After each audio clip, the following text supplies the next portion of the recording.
Hello guys, welcome to my channel profit loss. कैसे हैं आप लोग? आशा करता हूँ आप लोग अच्छे होंगे। तो हम फिर से आ गए भाई, एक और आईपीओ की वीडियो लेके। जैसे कि पिछले आपने बहुत सारे आईपीओस देखे होंगे, जैसे कि लेंसकार्ट ग्रो बहुत अच्छे चले भाई 2025 में। तो ऐसा ही एक और आईपीओ आ चुका है, मीशो का आईपीओ है, जो कि स्टार्ट हो चुका है गाइस।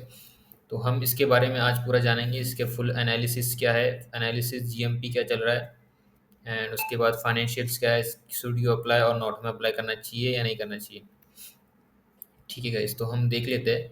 सबसे पहले स्टार्टिंग इसकी कुछ खास बातें, डेट्स, प्राइस बैंड क्या है, लॉट साइज और मिनिमम इन्वेस्टमेंट आपको कितनी करनी है, इशू साइज वगैरह ये सब। तो जो स्टार्टिंग डेट है भाई इसकी 3 दिसंबर है, जो कि स्टार्ट हो चुका है, एंड जो इसकी लास्ट डेट है वो 5 दिसंबर है। अगर आपको अप्लाई करना है तो 5 दिसंबर 2025 के पहले पहले भाई अप्लाई कर देना, ठीक है। तो ये चीज़ ध्यान में रखना। उसके बाद प्राइस बैंड है इसका 105 रुपये से लेके 111 रुपये, ठीक। एंड इसका लॉट साइज है गाइस 135 शेयर्स मिलेंगे आपको, और मिनिमम इन्वेस्टमेंट जो है आपकी 14,985 रुपये। एक लॉट जो है 14,985 रुपये का आएगा।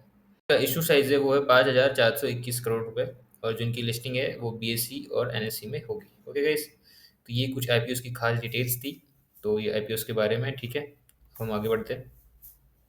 जैसा कि आप जानते हैं, मीशो एक ई कॉमर्स प्लेटफॉर्म है ना, जहाँ पे men's, kids, toys, home, kitchen, beauty, health health health से रिलेटेड सामान, ज्वेलरी, एक्सेसरीज।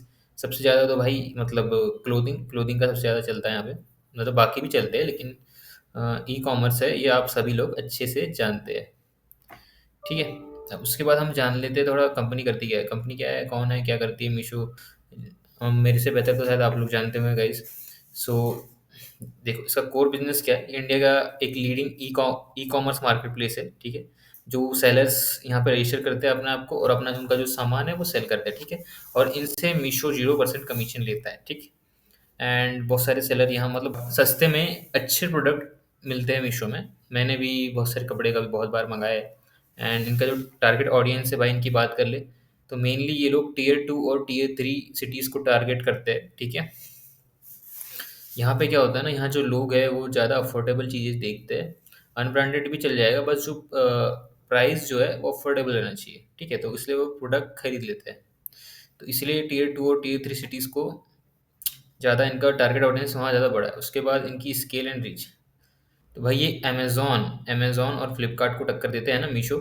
और इनके पास और इनके पास 15 crore plus annual transacting users का ह्यूज कस्टमर बेस है। इनका बिजनेस मॉडल क्या है वो देख लेते हैं, ठीक है। ये असेट लाइट मॉडल फॉलो करते हैं, लाइक मतलब खुद का इनका गोडाउन वोडाउन वेयर हाउस वगैरह, इन्वेंटरी मैनेजमेंट वगैरह सिस्टम नहीं है, जो कि जैसा कि अमेज़न का होता है। अमेज़न क्या करता है, खुद का वेयर हाउस है उनका, खुद का सब कुछ रहता है।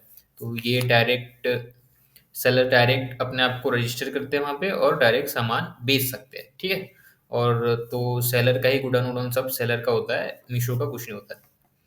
तो ये था इनके बारे में, कंपनी क्या करती है क्या नहीं। उसके बाद हम देख लेते थोड़ा फाइनेंशियल्स क्या है भाई कंपनी के, है ना। फाइनेंशियल्स क्या है, कंपनी की फाइनेंशियल जानना बहुत ज़रूरी है। तो सबसे पहले जो सेल्स देख लेते हैं, मतलब इनका रेवेन्यू कितना रहा है 2021 में। 2021 में इनका रेवेन्यू था भाई 793 करोड़। फिर 2022 में बढ़ गया एकदम से 3232 करोड़। फिर 5735 करोड़। 2024 में 7000 करोड़ हो गया, और 2025 में भाई 9000 करोड़ के आसपास। ठीक है, बढ़ी रहा है, इनकी सेल्स तो बढ़ी रही है। लेकिन भाई कंपनी अभी भी लॉस में है। आप जो नेट प्रॉफिट देखोगे ना, नेट प्रॉफिट अभी भी लॉस में है। तो नेट प्रॉफिट भी बढ़ रहा है इनका। 2021 में देखो 499 करोड़ लॉस था। उसके बाद 2022 में 3200 करोड़ के आसपास लॉस हुआ। मतलब जितना इनका पैसा रेवेन्यू से आया था, उतना ही लगभग लॉस में है। उसके बाद 2023 में 1600 करोड़ के आसपास लॉस है। एंड 2024 में कम हुआ है थोड़ा, 300 करोड़। एंड 2025 में भाई 3883 करोड़। तो 2025 में इनका कुछ 3883 करोड़ के आसपास का लॉस है। तो ओवरऑल तो अभी फ़िलहाल तो कंपनी लॉस में है गाइस। उसके बाद आईपीओ का पैसा, जो भी ये पैसा मतलब आईपीओ से जमा करेंगे, वो कहाँ कहाँ ये यूज़ करने वाला है, ये हम जानते हैं, ठीक है। सबसे पहले तो ऑर्गेनिक ग्रोथ है, ठीक है। आईपीओ से मिले पैसे फ्रेश इशू, सबसे बड़ा हिस्सा जो इनका मार्केटिंग मार्केटिंग और ब्रांडिंग में जाएगा, है ना। क्योंकि इनका मार्केटिंग और ब्रांडिंग में बहुत खर्चा जाता है। ऐसी जो भी आप देख लो ई कॉमर्स वाले जो भी प्लेटफॉर्म्स होते हैं, उनको मार्केटिंग एंड ब्रांडिंग में पैसा लगता ही है गाइस, ठीक है। उसके बाद इनका टेक एंड लॉजिस्टिक्स है। कंपनी इस फंड का इस्तेमाल अपने टेक्नोलॉजी इंफ्रास्ट्रक्चर को बढ़ाने के लिए और बेहतर करने के लिए यूज़ करेगी, ठीक है। एंड ऑफर फॉर सेल मैंने आपको पुरानी वीडियो में समझाया था गाइस। ऑफर फॉर सेल मतलब होता है कि जो कंपनी का एक हिस्सा होता है, जैसे सपोज कोई एक्स वाई इन्वेस्टर्स है, उनके पास 40% की हिस्सेदारी है, तो अगर उन्हें अपने शेयर्स बेचने हैं तो वो शेयर्स बेच के पैसे अपने घर लेके जा सकते हैं। तो ये जो 5,000 करोड़ के आसपास का जो आईपीओ का फंड रेज कर रहे हैं, उसमें से ये लगभग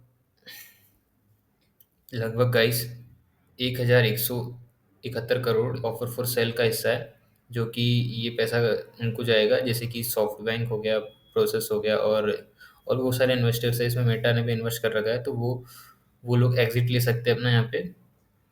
तो ये होता है ऑफर फॉर सेल कैसे ना, मतलब वो अपने ये जो भी पैसा है वो अपने पास रखेंगे, ठीक। उसके बाद कंपनी की स्ट्रेंथ देख लेते हैं भाई कि क्या मजबूती है, क्या क्या नहीं। तो मीशो जैसे कि देखा जाए, तो जैसे कि हमें पता है कि मार्केट लीडर है, ठीक है। मीशो एक मार्केट लीडर है, 2015 से ही एक्टिव है, और सोशल कॉमर्स स्पेस में ये इंडिया का सबसे बड़ा और ट्रस्टेड प्लेटफॉर्म है, ठीक है। सोशल कॉमर्स सोशल कॉमर्स मतलब आप बोल सकते हो जैसे मतलब इसमें ये होता है ना, रीसेलिंग भी कर सकता है आदमी। आप व्हाट्सएप से दूसरे को लिंक भेज सकते हो और आपको थोड़ा बहुत कट मिल सकता है उसमें। तो ये सब सबसे पहला ये मीशो ने ही लाया था। तो ये चीज़ है, स्ट्रेंथ है एंड मैसिव रीच है। इंडिया के 19,000 प्लस पिन कोड्स पर इनकी डिलीवरी सर्विस है, जो देश के कोने कोने में ऑर्डर्स पहुंचाने में सक्षम है, ठीक है।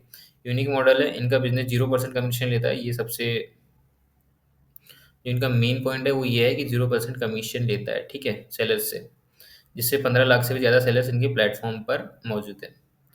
उसके बाद इनकी बैकिंग स्ट्रांग है भाई, बैकिंग स्ट्रांग है, जैसे सॉफ्ट बैंक हो गया, प्रोसेस हो गया, और मेटा जो है, ये बड़े बड़े इन्वेस्टर्स इनके इसमें मीशो में उन्होंने पैसा लगाया है, ठीक है। तो ये इसकी स्ट्रेंथ थी। अब कुछ हम रिस्क देख लेते हैं। जैसे टफ कंपटीशन है, जैसे कि हम जानते ही हैं, ई कॉमर्स स्पेस में अमेजोन हो गया, फ्लिपकार्ट हो गया, ये बड़े प्लेयर्स पहले से ही है। और खासकर इनकी जो डायरेक्ट टक्कर है वो शॉप्सी से है, क्योंकि ये इनको कड़ी टक्कर देता है। तो जो इनका मार्केट शेयर छीन सकता है, ये हम रिस्क वाले कुछ पॉइंट जान रहे हैं, ठीक है। और फाइनेंशियल लॉस, कंपनी अभी भी नेट लॉस में है। अगर आगे चलकर ये जल्दी प्रॉफिट में नहीं आए या जल्दी प्रॉफिट नहीं बनाए, तो इनका जो शेयर है भाई वो गिर सकता है ना। उसके बाद हाई रिटर्न रेट मतलब जो कस्टमर्स के पास जो पार्सल जाता है वो बहुत, तो 10 में से आप समझ लो 3 या 2.5 पार्सल वापस आते हैं, मतलब 25% रिटर्न रेट ऐसा। मतलब 10 में से दो दो पार्सल तो वापस आती है, रिटर्न होते हैं, ठीक है। सस्ते प्रोडक्ट्स होने की वजह से क्वालिटी इश्यूज आ सकते हैं, और कस्टमर्स का रिटर्न रिफंड रेट बढ़ जाता है इसी वजह से, ठीक है। और उसके बाद में बात करूँ कैश वन, इनका बिजनेस नए कस्टमर्स लाने के लिए एड्स और मार्केटिंग पर भारी खर्चा करता है, जो इनके मार्जिन को कम करता है, ठीक है। गाइस बाजार का सेंटीमेंट देख लेते हैं भाई, बाजार का मूड क्या है, मार्केट क्या बोल रहा है आईपीओ के बारे में, वो जानते हैं थोड़ा।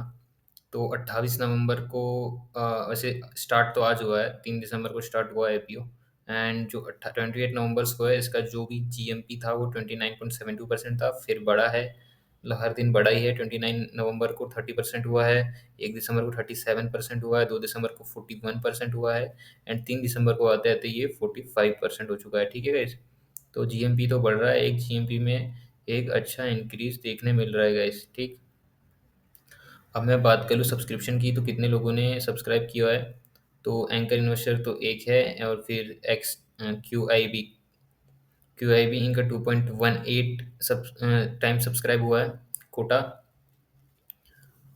क्वालिफाइड इंस्टीट्यूशनल बायर्स, फिर नॉन इंस्टीट्यूशनल बायर्स 1.88, और बीएनआईज और एसएनआईज का 1.6 एंड 2.42। और जो हमारे रिटेल इन्वेस्टर्स भाई है, उनका जो है वो 4 टाइम्स हुआ है। तो ओवरऑल जो सब्सक्रिप्शन है गाइज वो 2.43%, 43 टाइम्स हुआ है, ठीक है। 2.43 टाइम्स हुआ है ओवरऑल सब्सक्रिप्शन अभी। तो ये था कुछ बाजार का सेंटीमेंट, लाइक कैसे चल रहा है। वैसे जीएमपी तो अच्छा देखने मिल रहा है, 45% एक बहुत अच्छा होता है। एंड उसके बाद तो हमें फाइनली करना क्या चाहिए, लाइक सब्सक्राइब करें, अवॉइड करें, क्या करें। तो भाई लिस्टिंग गेंस के लिए बात करें, तो भाई लिस्टिंग गेंस के लिए सब्सक्राइब आपको करना चाहिए, है ना, क्योंकि जीएमपी आप देख लो 40 से 45% चल रहा है, जो कि काफ़ी अच्छा जीएमपी है, ठीक है। लिस्टिंग पर एक अच्छा प्रॉफिट की उम्मीद कर सकते हैं, ठीक। उसके बाद लॉन्ग टर्म के लिए भाई ये है हाई रिस्क और हाई रिवॉर्ड वाली चीज़। कंपनी अभी लॉस में है और कुछ बोल नहीं सकते कि लॉस कवर करेगी या क्या करेगी। तो कंपटीशन बहुत ज़्यादा है भाई, दुनिया की बड़ी-बड़ी कंपनी से इसका कंपटीशन है। अमेज़न तो सबसे बड़ी मतलब बड़ी कंपनी में से एक है। एंड फ्लिपकार्ट भी बड़ी कंपनी है, तो बड़ी कंपनियों से इनका डायरेक्ट कंपटीशन है, ठीक है? तो लॉन्ग टर्म में भाई रिस्की हो सकता है, like high risk high reward again, है ना? High risk high reward. और ज़्यादातर ब्रोकरेजेस का ये मानना है कि लिस्टिंग गेन के लिए आप सब्सक्राइब कर सकते हैं, है ना? लिस्टिंग गेन के लिए आप सब्सक्राइब कर सकते हैं, जीएमबी क्योंकि 40% के आसपास है। तो शॉर्ट टर्म प्रॉफिट बुकिंग कर सकते हैं गाइस। बाकी लॉन्ग टर्म का तो अब वो वक्त ही बताएगा गाइस क्या होता है क्या नहीं, है ना? लेकिन अभी जितनी एनालिसिस थी और जो भी था उसके हिसाब से मैंने आपको बता दिया है। तो आशा करता हूँ गाइस वीडियो पसंद आया होगा। वीडियो पसंद आया हो तो लाइक कर देना, चैनल को सब्सक्राइब कर देना एंड अपने दोस्तों को शेयर कर देना गाइस। मिलते हैं अगले वीडियो में, तब तक के लिए धन्यवाद। जय हिंद, जय भारत।